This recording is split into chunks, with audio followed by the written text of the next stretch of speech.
Hey guys, Adam Fennig here with Fennig Equipment. I'm at Becks in London with Jared Chester. Jared, how are you today? Good. Good. Jared and I wanted to meet up with him and talk about the Yetter Poly Spike closing wheels that you guys have been working with and testing. Let's start off, Jared. What's your role here at Becks? So I'm part of the PFR team at our London site, so there's two of us that manage the trials. So our job is to do this replicated practical farm research to try and help not only our customers, but just farmers in general figure out what works, what doesn't work, what's going to pay, what's going to help them be more profitable. Yep.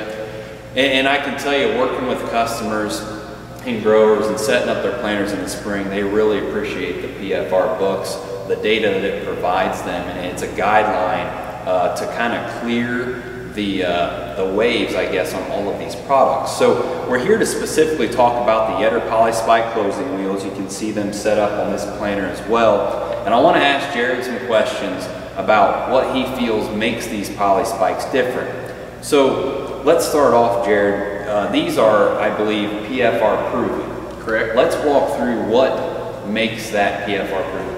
So the PFR proven concept is basically we test a lot of different products, equipment, some herbicides, some fungicides, a bunch of different products. We're trying to sort what works and what works consistently, find those golden nuggets and relay that more clearly to the farmer. So to meet PFR proven status, it's got to be tested a minimum of 3 years. Over those 3 years, it's got to show a yield bump every year, and then averaged across those 3 years, it's got to have a positive return on investment. So that's the definition.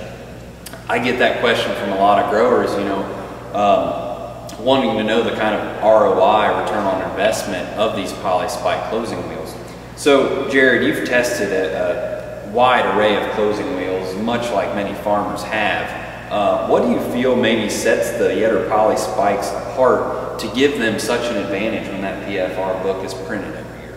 I think what actually makes the Yetters rise to the top is we do testing over at least 6 different sites throughout the Midwest. So when you think about that, think about the soils in Iowa and Central Illinois versus the soil type in Effingham, Illinois and London, Ohio. A lot of variation. Each farm basically manages that farm how that area would. So different tillage practices, different soil types, crusting issues, for example, here in Ohio. And so what I think separates them is their versatility. For example, here in Ohio, we do a good bit of no-till, we do some conventional tillage, we do some vertical tillage.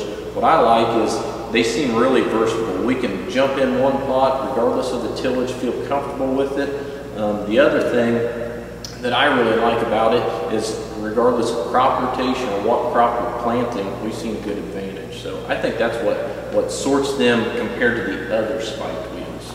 Yeah, and that's a great way to put it. You know, of course, at Fennig Equipment, we've sold a wide array of closing wheels as well. And, you know, this is the one that I can throw at a guy that's conventional.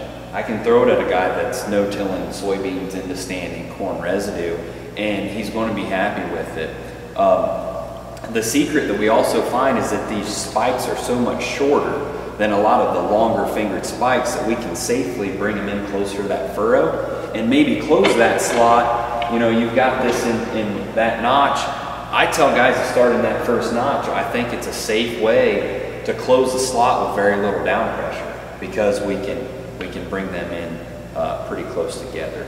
So I think that's really what I wanted to talk with Jared about. The Yetter Spike closing wheels have been very popular for the last several years.